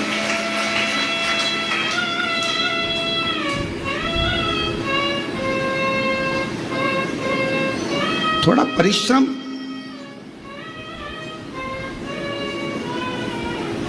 बहुत जरूरी। और जब हम परिश्रम करें उसमें यह ना विचार करें कि मैंने इतना कर लिया पहले, मैंने इतना एग्जाम दिया, मैंने इतना कंपटीशन एग्जाम में बैठा, मैंने इतना काम किया, उसके बाद भी बाबा मेरी नहीं सुनता, उसके बाद भी बाबा मेरी सुनता नहीं। आज यवतमाल के पास के कुछ शिव भक्त यहाँ आए हुए हैं, शायद अभी यहाँ तो नहीं पहुँचे पर हमको मिले। यवतमाल के भक्त आए तो 3 साल पहले आए थे और कथा लेने के लिए आए थे। 3 साल पहले उस समय पर उन्होंने कथा ली थी, तो हमने उनसे पूछा था कि आप कथा ले रहे हो और व्यवस्था हो सकेगी? गुरुजी कुबेर भंडारी करेगा, ठीक है।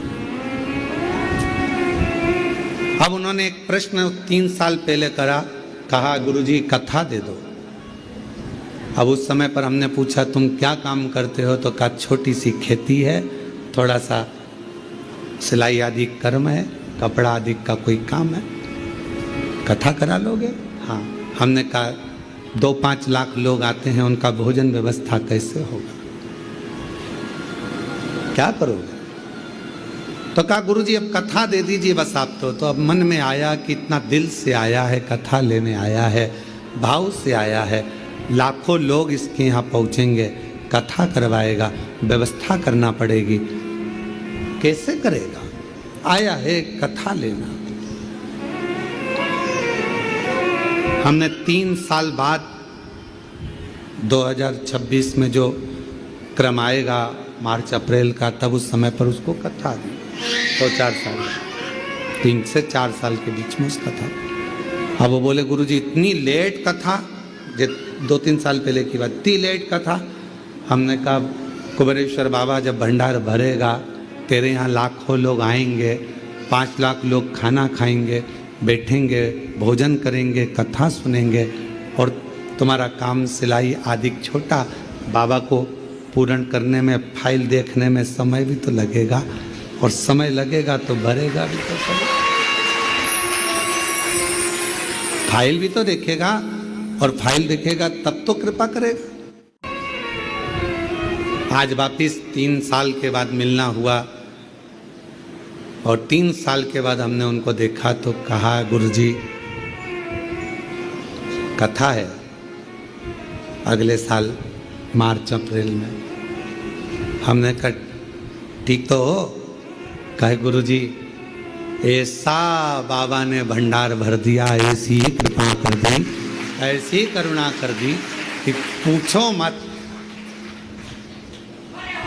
ये शिव है, आप किस भाव से यहाँ एक एक दिन के यजमान बनकर बैठे हुए हैं? यहाँ पर अग्रवाल परिवार है, प्रताप सिंह सैनिया राठौर परिवार है, संजय खांडरे परिवार है, द्विवेदी परिवार है, अरुणा कंवर जी का परिवार है, पटेल जी का परिवार है, श्रीवास्तव जी का परिवार है। ये सब कथा के यजमान बने बैठे। कथा पूरी हो जाए तो इनसे पूछना, क्या तुमने सोचा था, कभी विचार करा था कि पितृपक्ष में क्या तुम एक दिन के यजमान बन जाओगे? ये तुमने कभी सोचा था, कभी विचार करा था? कभी विचार करा? हमारे सामने मत बोलना। कभी ये लोग मिल भी जाएं तो इनको भी बता देना, कभी विचार नहीं। पर तेरी कृपा का क्या है भरोसा, कब किस पर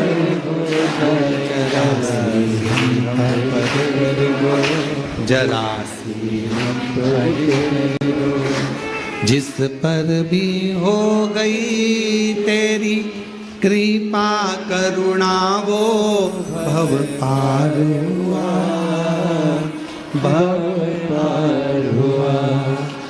पापी हो चाहे जितना, उसका भी बाबा उद्धार हुआ, उद्धार हुआ। गिद्ध अजामिल गणिका जैसे तेरे मन को भाए, जरासी हम पर कर दो, जरासी हम पर कर दो। तेरी कृपा का क्या है भरोसा, कब किस पर हो जाए, जरासी हम पर कर दो, जरासी हम पर कर दो। वो केवल करुणा नहीं करता, बरसाता है। इतना बरसाता है कि लोगों को समझ नहीं आता कि कब क्या कर जाए, कब कृपा कर। ये मुख्य यजमान श्रीवास्तव परिवार से कोई पूछे कि आपने विचार करा कथा का यजमान कभी इतना इतना बड़ा बड़ा आयोजन होवे, कैसे बनूं, कैसे करूं? पर शिव महापुराण कभी भी ये मत सोचना कि बहुत बड़े पंडाल में हो रही है तो वो बड़ी है, छोटे से हॉल में हो रही है तो छोटी है ना। शिव की कृपा, माँ का प्यार और बाप का साथ कभी छोटा और बड़ा नहीं होता। पिता का साथ किसी एक बेटे पर ज्यादा है, एक बेटे पर कम है, ऐसा बाप का कभी साथ नहीं होता। पिता का साथ सभी बेटों के लिए बराबर होता है। माँ का प्यार, माँ ने एक बच्चे को ज्यादा दूध पिलाया, दूसरे को कम पिलाया, ये नहीं हो सकता। माँ जितना प्रेम एक से करती है उतना प्यार माँ सभी बच्चों से करती है। कभी ये भेद ना आए कि मेरी माँ उसको ज़्यादा चाहिए या उसको ना। माँ का प्यार सबके लिए, पिता का साथ सबके लिए है। और शिव की कृपा की दृष्टि चाहे छोटे पंडाल में कथा हो चाहे बड़े पंडाल में हो, कथा कथा ही हो। कथा छोटी और बड़ी नहीं हो सकती। शिव जी की करुणा छोटी और बड़ी नहीं हो सकती। अरे गुरुजी, हम 5 दिन के जजमान नहीं बने, 1 दिन के तो बने हो ना, एक सीढ़ी पर तो चढ़े हो ना। और एक दिन मेरा कुबरेश्वर बाबा जो 1 दिन का भी यजमान बना है, वो अपनी डायरी में लिख कर रखना। एक दिन कुबेर भंडारी जब एक सीढ़ी पर चढ़ा देता है तो मंजिल तक भी पूरा पहुंचा देता है। क्या सोचना गुरुजी, हम 5 दिन की कथा के यजमान बने, हमें 7 दिन के बनना था ना। शिव की करुणा है, कृपा है। अभी 5 दिन के बने हो तो 7 दिन का भी बनाए। नई बहू रसोई घर में जाए और अगर वो आड़ी टेढ़ी भारत का नक्शा जैसी भी रोटी बनाए तो कोई दिक्कत नहीं। एक ना एक दिन वो रोटी बनाना सीख जाएगी। ठीक है, इधर बनाया उधर बनाया, उसको नहीं आती, धीरे धीरे सीखेगी। कोई माता के गर्भ से कोई सीख कर आया। अब सास तो डायरेक्ट कह दे, क्या बिंदड़ी तेरे को तो कछु नहीं आवे रही है बहुरानी, तू तो कुछ सीख कर नहीं आई रही। माना वो अपने पिता के घर से कुछ ना सीख कर आई, पर तुम भी तो माँ हो ना सासू माँ। और उस मां से बड़ा फर्ज एक सास का होता है, बहुत बड़ा फर्ज है सास का। एक मां से बड़ा फर्ज सास का होता है। बहू को कुछ नहीं आता, छोटे से बच्चे को सिखाना सरल है, पर जब बच्चियां बड़ी हो जाएं, बच्चे बड़े हो जाएं, बेटा बेटियां बड़ा हो जाए, तब उनको समझाना, सिखाना, संभालना थोड़ा कठिन पड़ता, कठिन पड़ता। तो सास का फर्ज ज्यादा हो जाता है, ज्यादा।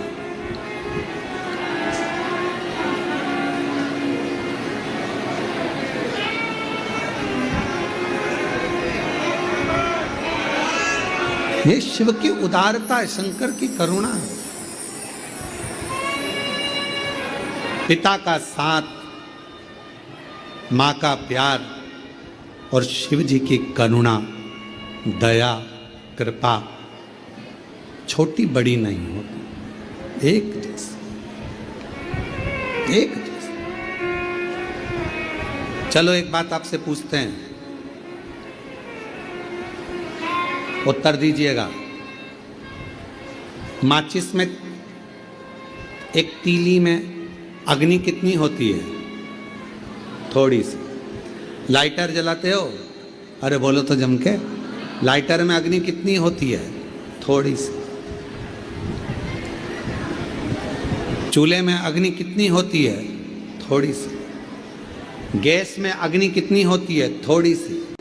पर वो गैस पूरे घर को जलाने में अपनी प्रबलता दिखा सकता। वो एक माचिस का तीली सब दूर आग लगाने की सामर्थ्यता रखती है। वो लाइटर की छोटी सी चिंगारी पूरे लकड़ी को, पूरे अग्नि को, पूरे गैस को जलाने की सामर्थ्यता रखती है। उसी तरह कहीं पर भी बैठकर बोला गया श्री शिवाय नमस्तुभ्यम, हमारे सारे पापों को समाप्त कर कर पुण्य को प्रबल करने की सामर्थ्यता रखता है, पुण्य को प्रबल करता है, प्रबल।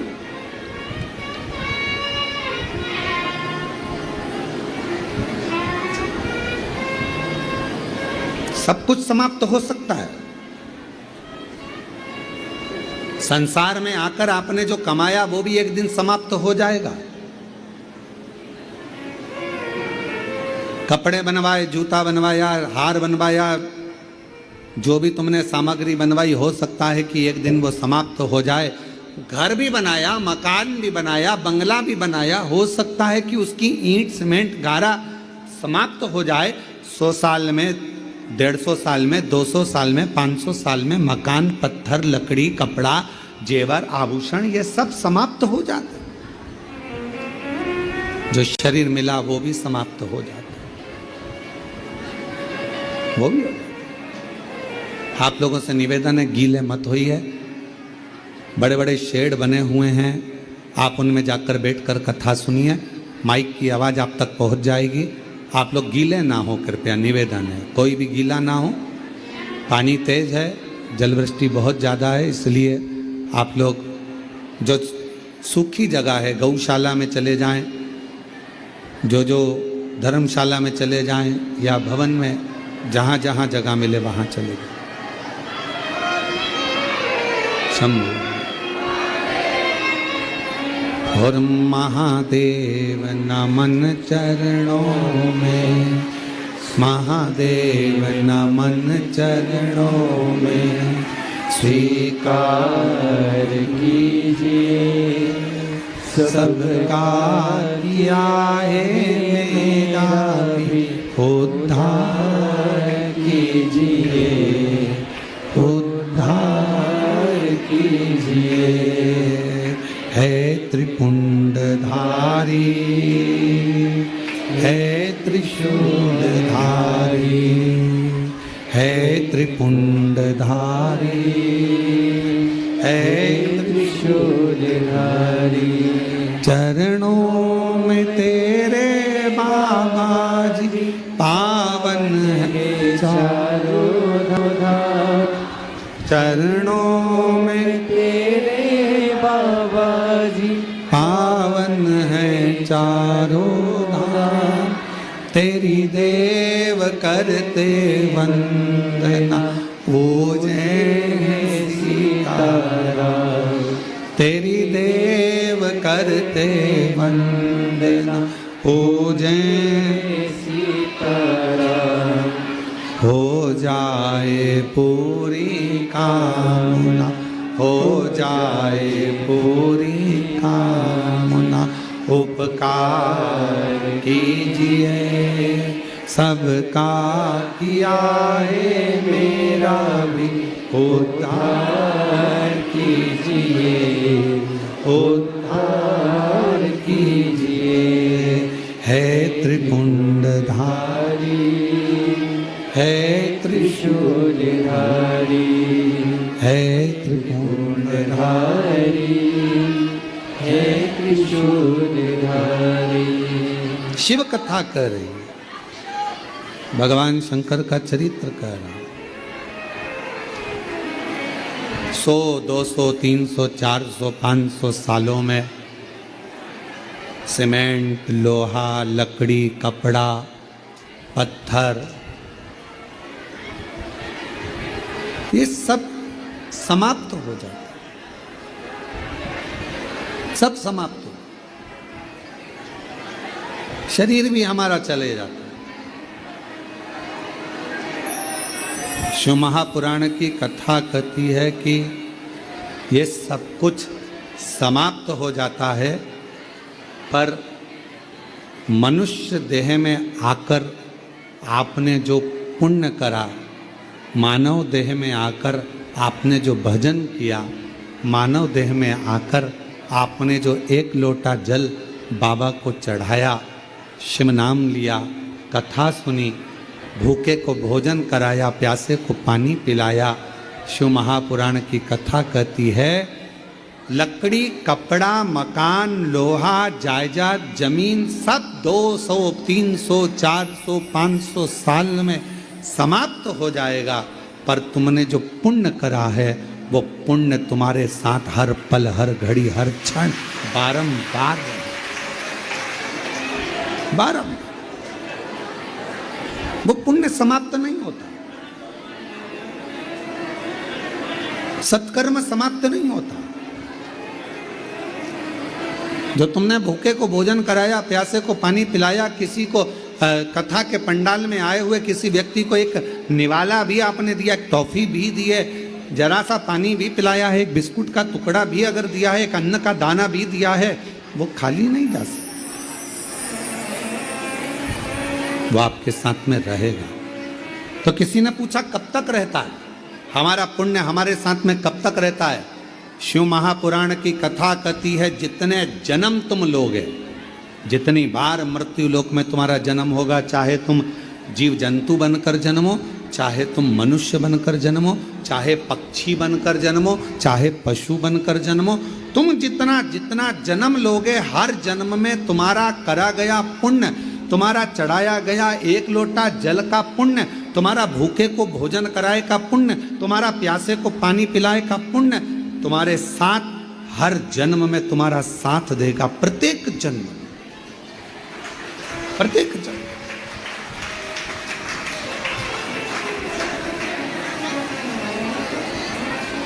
और प्रत्येक जन्म में वो साथ देने वाला। तो कहा कि महाराज मान लो हम कुत्ता बनकर जन्म ले लिए, स्वान बनकर जन्म ले लिए, तो हमारा पुण्य कहाँ साथ देगा? अब तो हम कुत्ता बन गए, स्वान बन गए। तो शिव महापुराण की कथा कहती है तुम्हारा एक लोटे जल का पुण्य अगर तुम स्वान भी बन गए, कुत्ता भी बन गए, तो भगवान की ऐसी कृपा हो जाएगी, कहीं उज्जैनी में, कहीं काशी में, कहीं वृंदावन में, कहीं मथुरा में, कहीं कुबेरेश्वर धाम में स्वान बनाकर भेज दे। ये उसकी कृपा। और महाराज हम पक्षी बन गए, और पक्षी बन गए, और पक्षी बनने के बाद क्या हमारा पुण्य क्यों नहीं पुण्य साथ देगा? पक्षी बनने के बाद घूमते घूमते कहीं काशी में पहुंच गए, कहीं उज्जैनी महाकाल, कहीं ओमकारेश्वर, कहीं सोमनाथ, कहीं मल्लिकार्जुन पहुंच गए, और बाबा के शिखर पर जाकर बैठ गए। पक्षी बनकर जो प्रसाद चढ़ा हुआ था, उस प्रसाद का थोड़ा सा भाग, वहाँ का थोड़ा सा तिनका तुम्हारी चोंच में आ गया, तो ये पुण्य ही तो है। जो तुमने आज पुण्य करा वो पक्षी बनकर भी प्राप्त हुआ, पशु बनकर भी प्राप्त हुआ। पशु बनकर जन्म ले लिए, जीव जंतु बनकर जन्म ले लिए, उसका पुण्य हमारे खाते में हर जन्म में, एक जन्म में नहीं, हर जन्म में हमें उसका पुण्य मिलना है, प्रत्येक जन्म। और कोई पिछले जन्म के अच्छे कर्म मुझे बाबा तेरा साथ मिला, कोई पिछले जन्म के अच्छे कर्म मुझे बाबा तेरा साथ मिला। जहाँ सारी दुनिया झुकती है, जहाँ सारी दुनिया झुकती है, मुझे वो आली दरबार मिला, दरबार मिला। कोई पिछले जन्म के अच्छे कर्म मुझे बाबा तेरा साथ मिला, कोई पिछले जन्म के अच्छे कर्म मुझे बाबा तेरा साथ। अब कोई पूर्व समय का हमारा और आपका पुण्य होगा जो पृथ्वी पर आने के बाद हमारे को मनुष्य देह मिली, आपको मनुष्य देह मिली, आप और हम मानव का शरीर प्राप्त करें। कोई पिछले जन्म का आपका और हमारा पुण्य होगा जो पितृपक्ष के अवसर पर 12 ज्योतिर्लिंग का मध्य बिंदु कुबरेश्वर धाम में बैठकर शिव महापुराण की कथा श्रवण कर रहे हैं। कोई पूर्व का पुण्य होगा हमारा, पिछला पुण्य हमारा प्रबल हुआ होगा जो आप और हम यहाँ मिल गए। और अगर हमारा और आपका पुण्य प्रबल नहीं होता तो ना जाने कहाँ जन्म होता, किस चौराहे पर बैठे होते, ना जाने किससे कुछ मांग कर खा रहे होते।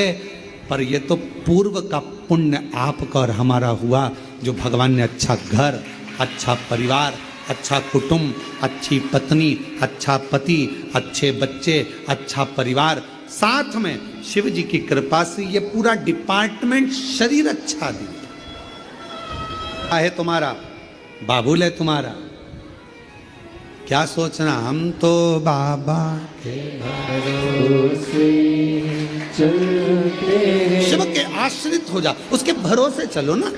क्या सोचना कैसे होगा, क्या करेगा, कौन करेगा, क्या ना करेगा, हम उसके आश्रित। तुम रुका जिसे भगवान शंकर कहते हैं, तुम रुका सुन। मृत्यु लोक में मानव शरीर को प्राप्त करने के बाद किसी भी रूप में कहीं पर भी जब मुझे भजता है, स्मरण करता है शिव महापुराण की कथा को, कहीं पर भी जहाँ उसके कानों में मिल जाए, जहाँ वो श्रवण करता है, उस जीव का कल्याण तो मैं करता ही हूँ, उसकी 71 पीढ़ी भी अगर कहीं कहीं किसी रूप में है उसका भी कल्याण मैं कर देता हूँ। ये शिव का है, भगवान शंकर का।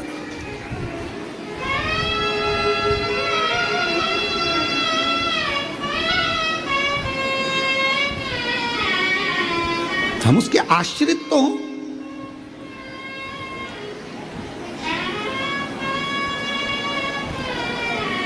हम जब पूर्ण तरह से उसके आश्रित हो जाएंगे तो वो हमको संभालेगा। आश्रितता कैसी, बच्चे को ऊपर उछालो, रोता नहीं है, खुश होता है, उसको मालूम है मैं नीचे मेरी मम्मी है, मेरे पापा हैं, संभालेंगे मुझे, हाथ में झेलेंगे मुझे। ये आश्रितता। हम 2 कदम चलें और चलने के बाद फिर हम सोचे कि मैं चल रहा हूं, मैं चला रहा हूं, मैं कर रहा हूं, मैं करा रहा हूं। ना ना, ना तो मैं कर रहा हूं ना मैं करा रहा हूं। ये तो उसकी करुणा, उसकी कृपा, उसकी उदारता है, वो करा रहा और वो कर रहा।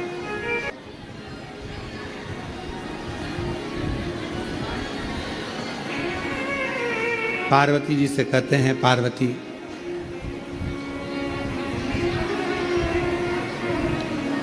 क्या बात है, तुम मौन क्यों, चुप क्यों बैठी हो? पार्वती जी से पूछा भगवान शंकर ने कि तुम्हारे मौन होने का कारण क्या है, तुम चुप क्यों बैठी हो? क्या हुआ पार्वती, तुम्हारे मौन होने का कारण क्या है, क्यों चुप हो, क्यों मौन हो? पार्वती जी ने कहा कि मेरे मन में एक बात खल रही, मेरे मन में एक बात खल, क्या बात खल रही है? प्रभु,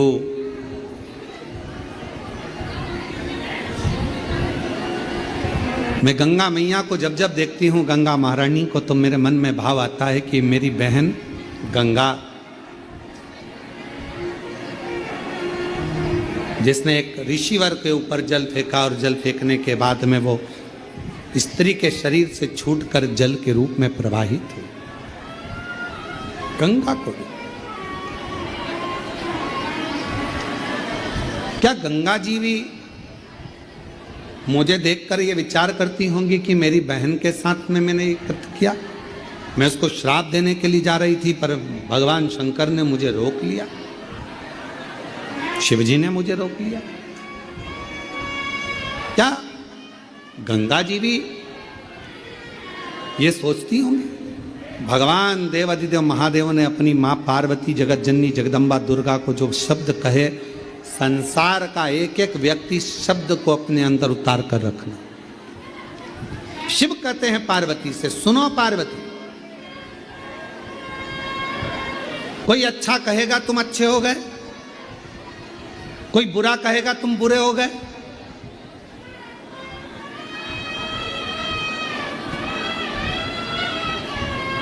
पार्वती,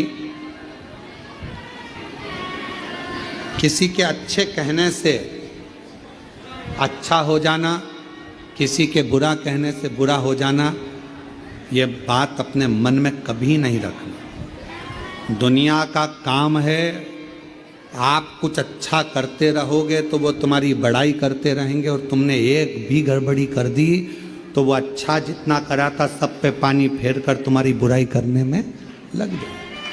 पार्वती, अच्छा कर रहे हो, कोई ने कहा कि अच्छा करा तो तुम अच्छे हो गए, कोई ने कहा तुम बुरा करे तो बुरे हो गए। किसी के वाणी पर तुम ये विचार ना करें कि कोई बोले अच्छा करा तो अच्छे हो गए, बुरा करा तो बुरे हो गए। नहीं पार्वती, अच्छा और बुरा हमारे कर्म के अनुसार होता है। हम मृत्यु लोक में जब जन्म ले पार्वती, संसार सागर में जब मानव देह आती है, संसार सागर में जब मानव शरीर आता है, और मनुष्य जब यह संसार सागर में आने के बाद में कुछ अच्छा कर्म कर कर चले जाता है, तो समझ लो कि उसने जिंदगी में अच्छा किया। और मानव शरीर धारण करने पर भी कर्म बुरा करा तो फिर बुरा। हमारे कर्म से हमारी पहचान, अपने कर्म से।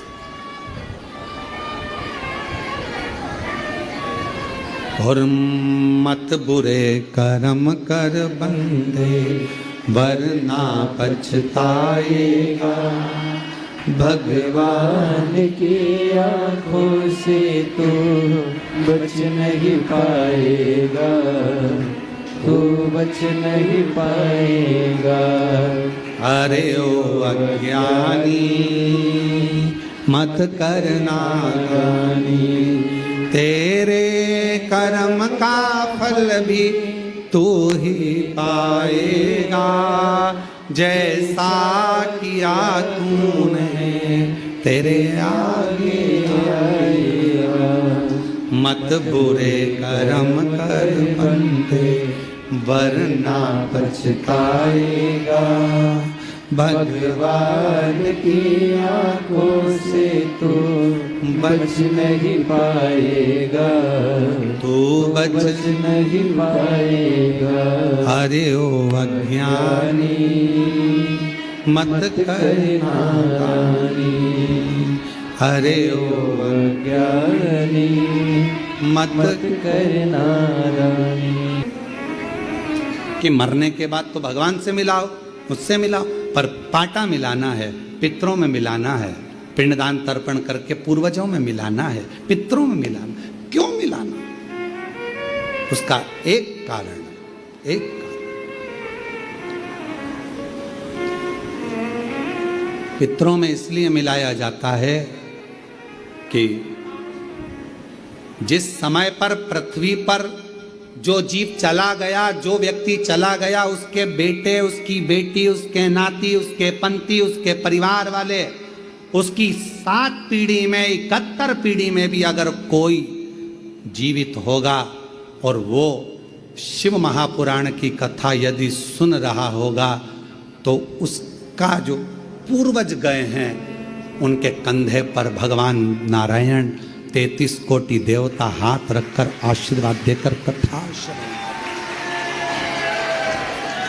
कोई ऐसा लोक नहीं है जिस लोक में 33 कोटि देवता एक जगह पर एकत्रित होकर एक साथ बैठकर कंधे पर हाथ रखकर सत्संग करते हो। कोई ऐसा लोक नहीं है जिसमें 33 कोटि देवता एक साथ बैठकर वर प्रदान करते हो, आशीर्वाद देते हो। वो केवल एक लोक है, वो पितृलोक है। इसलिए मरने के बाद लोग कहते हैं कि इसको पितरों में मिलाना है, पितरों में, इसको पाटे में मिलाना है, इसको पुरखों में मिलाना है, इसको श्राद्ध में मिलाना है। अर्थात पितरों में जाकर मिल जाएगा तो ये भटकेगा नहीं, ये जीव तड़फेगा नहीं, इसकी मुक्ति हो जाएगी, मोक्ष हो जाएगा। और मेरी जीजियों, मेरे जीजाओं, मेरी बेटियों, बेटाओं, मेरी माताओं, मेरे भाई, मेरे बुजुर्गजन, आज आपको एक बात कहूं, कृतार्थ हैं आप, धन भागी हैं आप, पुण्य भागी हैं आप। आपकी भाग्य की सराहना तो आज स्वयं भगवान ब्रह्मदेव भी कर रहे होंगे, जो अपने घरों में रहकर भी आपने अपने पूर्वजों को आज पार लगा दिया है। पार। जिन पितरों के फोटो आपके घर में लगे हैं, जिन पूर्वजों के फोटो लगे हैं, जिनके सामने बैठकर आप कथा सुन रहे हो, जिनका फोटो आपने कुर्सी पर, टेबल पर, दीवार पर लगाकर शिव महापुराण की कथा टीवी पर, ऑनलाइन, मोबाइल पर श्रवण करा रहे हो अपने पुरखों को, अपने पूर्वजों को, एक चावल का दाना रखकर आप लोग कथा सुन रहे हैं, ये 5 दिन की शिव पुराण की कथा। धन्य है आप जिन्होंने अपने पितरों के लिए कुछ सोचा, करा, विचार कर कर एक चावल का दाना समर्पित करा।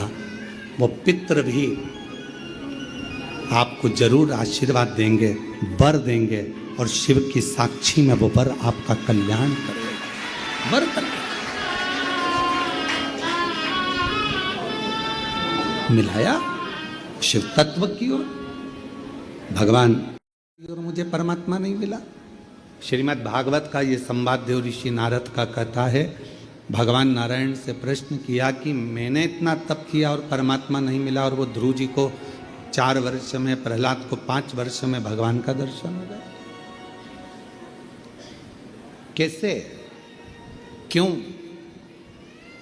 तब कहा भगवान नारायण ने कि ध्रुव जी का ये जो जन्म है, जो 4 वर्ष में दर्शन मिला है, ध्रुव जी ने पूर्व में ना जाने कितने जन्म निकाल दिए, तब ये 4थी वर्ष में जन्म मिला। यहां तुम्हारी उम्र नहीं देखी जाती परमात्मा के पास में। परमात्मा के करीब में तुम्हारी उम्र कोई नहीं देखेगा। परमात्मा तो केवल ये देखेगा कि पूर्व में कितनी श्वास हो चुकी थी, कितनी श्वास तक तूने भजन किया, कितनी श्वास तक तूने भगवत स्मरण किया, कितनी श्वास तक तूने मंत्र जाप किया, कितनी श्वास तक तूने भगवत नाम लिया, कितनी श्वास तक तू स्मरण करता रहा। उन श्वासों के बल पर तेरा काउंट करा जाएगा, और फिर उस काउंट में तेरे को दर्शन मिल जाएगा। अब वो भाई बोला कि मेरी पत्नी मर गई तो मैंने भगवान को छोड़ दिया।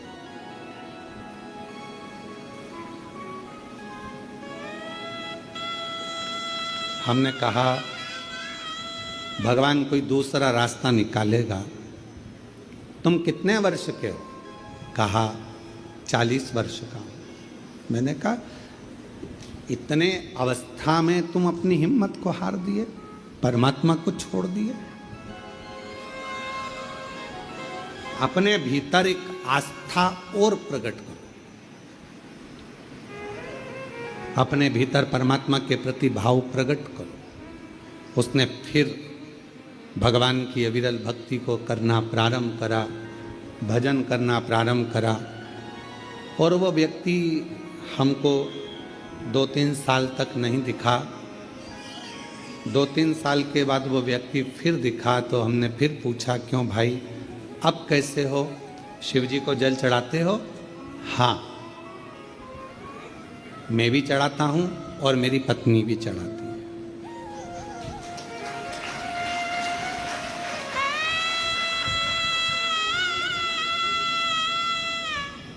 मंदिर जाते हो? हाँ, मैं भी जाता हूँ, मेरी पत्नी भी जाती है और मेरा एक छोटा सा बच्चा है 1 साल का, वो भी मंदिर जाता है। हमने कहा 3 साल पहले तुम भगवान पर ब्लेम कर रहे थे कि भगवान की पूजन नहीं करूँगा, अर्चना नहीं करूँगा, अब तो कहा वो 1 लोटे जल ने कमाल कर दिया, मेरा पूरा परिवार वापस मुझे लौटा दिया और पूरा व्यस्त।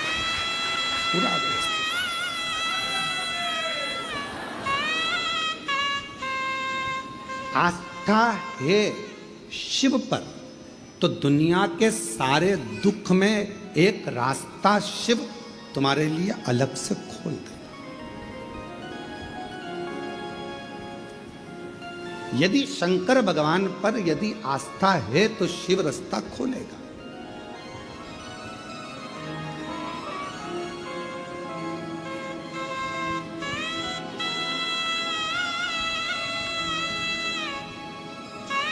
ये दोनों हमारे भोपाल वाले भाई और बहन बैठे हुए हैं, दोनों खड़े हो जरा।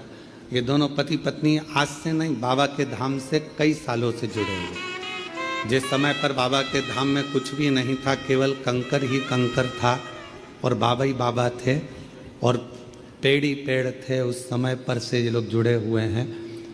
पहले आए थे जब कुछ और बाबा के धाम में आकर जब बाबा की पूजन अर्चना करना प्रारंभ करी, ऐसा कोई महीना नहीं जाता होगा शायद कि आप लोग नहीं आते होंगे।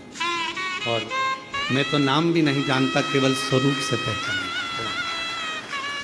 मैं केवल इनको स्वरूप से जानता हूँ कि ये हर महीने 1.5 महीने में बाबा के धाम आते रहते हैं। बैठिए। शिव कृपा। और शंभु की कृपा, करुणा, उनकी उदारता, उनकी दया क्या प्रदान करती है, ये उस पर निर्भर।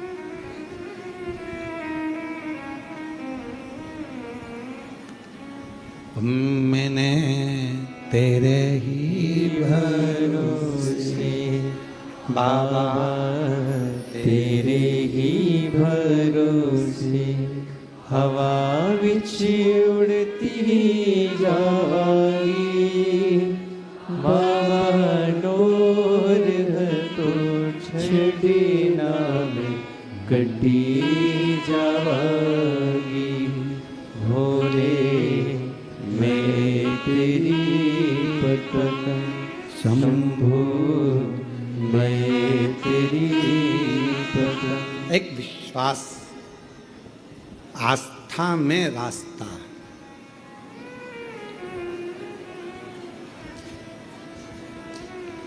यदि आस्था है तो फिर रास्ता है।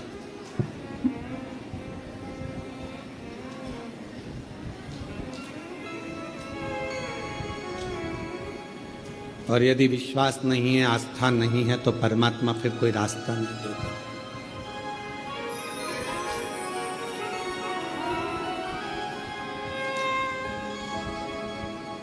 एक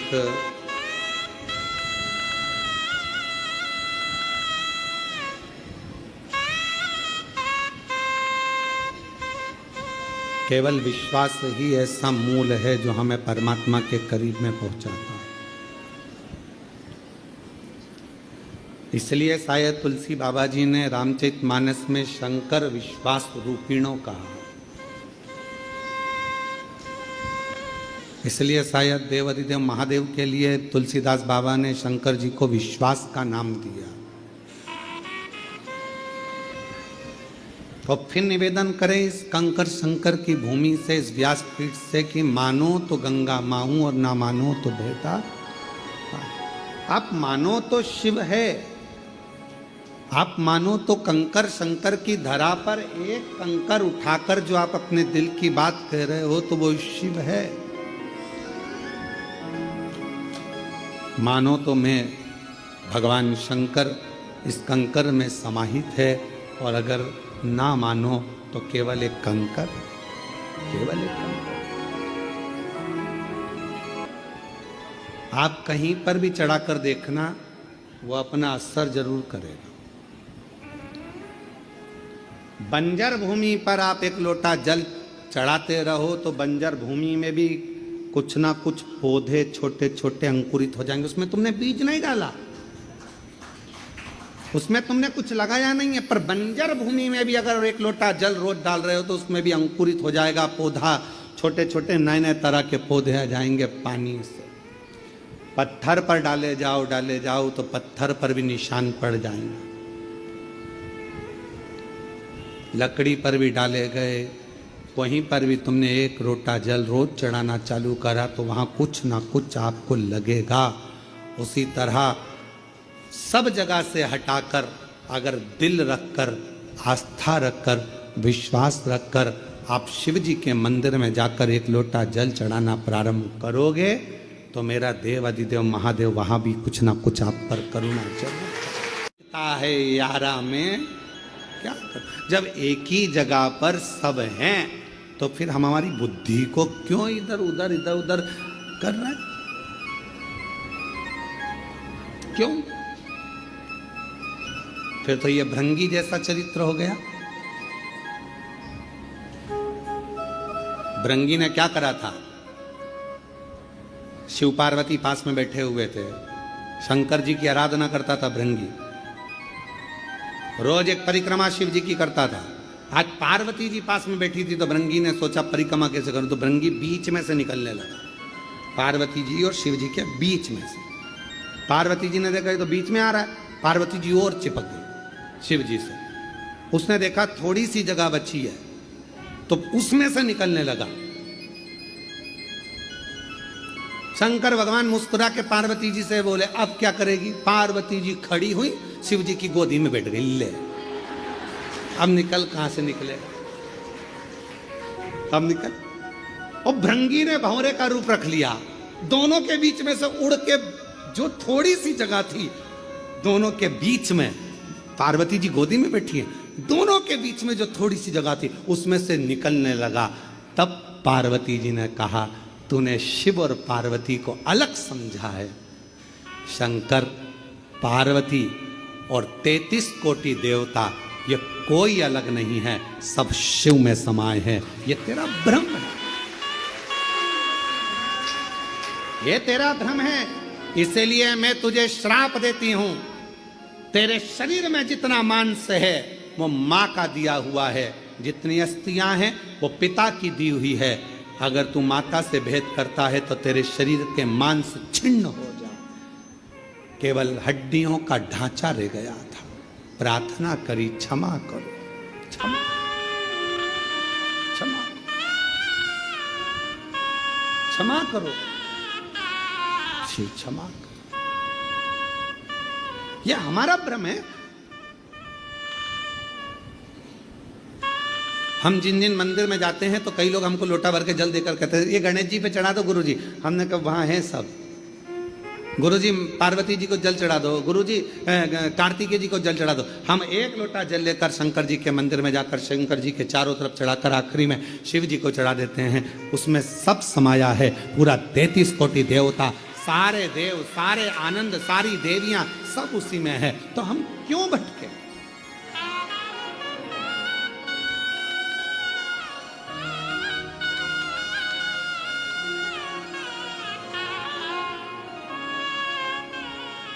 क्यों भटक रहे? हम हमारी दृष्टि में देवताओं को बांट दिए।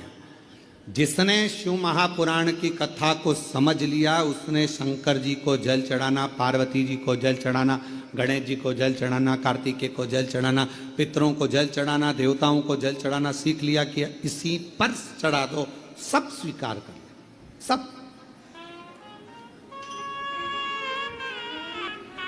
आजकल के डॉक्टर बहुत समझदार होते हैं। पहले के डॉक्टर अलग अलग तरह का इंजेक्शन अलग अलग लगाते थे। टिटनेस का अलग से लगा देते थे, फिर इसका अलग लगा देंगे, उसका अलग लगा देंगे। आज के डॉक्टर इतने समझदार हैं एक ग्लूकोज की बोतल चढ़ाते हैं, उसी बोतल में सारे इंजेक्शन डाल देते हैं और वो आखिरी में पूरा बोतल का जल हमारे शरीर में, वो बोतल का पानी निडिल द्वारा चला जाता है। इंजेक्शन अपना काम कर देता है, बोतल अपना काम कर देती है और हम अच्छे हो जाते हैं। अब अलग अलग इंजेक्शन कब तक टोचते रहो, कब तक कैसा टिटनेस का यहाँ लगेगा ना, यहाँ लगेगा ना, ये यहाँ लगेगा ना, यहाँ लगेगा, फालतू। तो पहले की सोच थी, आज के समय में उन्होंने कहा ये बेचारा परेशान हो जाएगा। और पहले के समय में एक इंजेक्शन लगाने के लिए एक जगह देखी जाती थी, आजकल ज्यादा इंजेक्शन लगे तो एक नीडल लगा दी जाती है, उसी में बार बार उसी नीडल से दे दिया जाता है। उसी तरह शिव महापुराण की कथा कर रही है, 10 जगह टोचने से अच्छा एक निडिल लगाओ, अर्थात एक देवादिदेव महादेव पर जल चढ़ाना प्रारंभ कर दो, पूरी नस नस तक 33 कोटि देवी देवता तक वो जल पहुंच जाए, सब तक पहुंचे, हर जगह तक पहुंचे। अब हम अलग अलग कब तक ढूंढोगे? हाथ मुट्ठी बांधो, मुट्ठी बांधो, इधर देना, ऐसे ही होता है, मुट्ठी बांधो, चलो ठीक है, थोड़ा कड़क बांधो। नस दिख ही नहीं रही है, नस नहीं दिख रही, विष्णु जी भी नहीं दिख रहा है, नस नहीं दिख रही, ब्रह्मा जी भी नहीं दिख रहा है, नस नहीं दिख रही है, इंद्रदेव भी नहीं दिख रहा, गरुण जी, वरुण जी, पितृदेव कुछ नहीं दिख रहा, आखिरी में एक दिखी, ये इसी में एक बार ऐसी निडिल लगा दो, बार बार ढूंढना नहीं पड़ेगी, वो निडिल से सब दूर पहुंच जाएगा। बस वो निडिल शंकर का शिवलिंग मिल गया, एक जगह चढ़ा तो सब प्रसन्न हो जाएंगे, सब एक सारी समस्या का हल खत्म। इतनी सी बात समझना है और पूरी कथा बचवा दी तुमने 5 दिन की, पूरी कथा इतनी सी हो गई कथा। इतनी सी बात जिसके समझ में आ गई, कथा पूरी। नहीं दिख रही नस, एक पकड़ में आ जाए और वो एक मेरा शिव है, जब वो आ जाता है तो सारे तीर्थ धाम आपके चरणों में।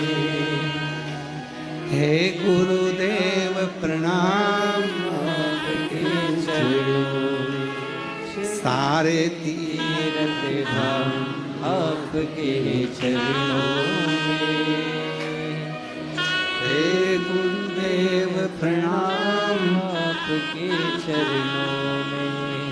हे गुरु ब्रह्मा, हे गुरु विष्णु, हे शंकर भगवान आपके चरणों में।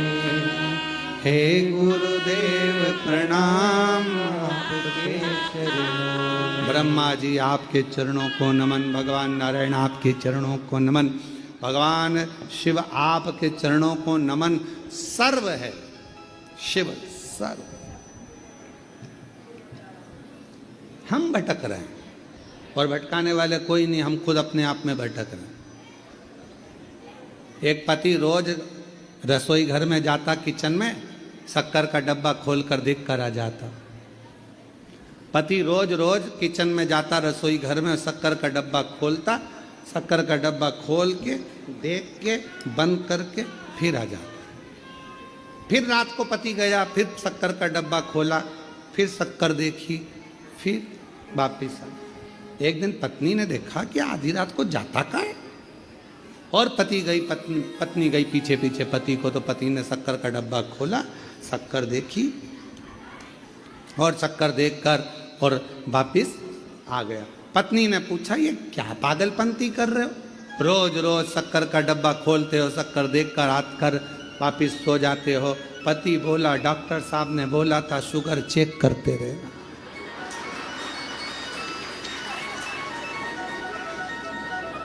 शुगर चेक करते रहे।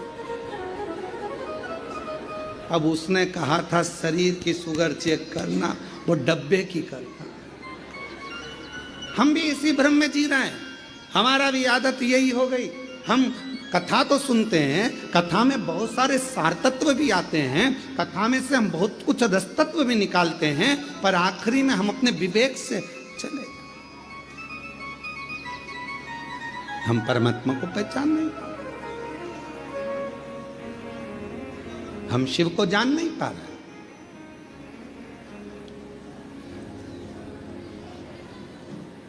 और मैंने तेरे ही भरोसे बाबा तेरे ही भरोसे हवा विच उड़ती जवानी बाबा डोर है तो छड़ना में कटी जवानी भोले मैं तेरी पतंग शंभू मैं तेरी पतंग। अब पतंग भी उड़ाओ तो खींच के रखोगे तो एक ना एक दिन पतंग उलझ जाएगी। थोड़ी ढील दो,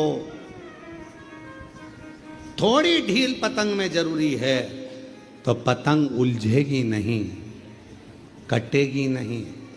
ज्यादा खींच कर रखोगे तो कटेगी भी, उलझेगी भी। ढील में पतंग ना तो कभी कटती है और ना कहीं उलझती है।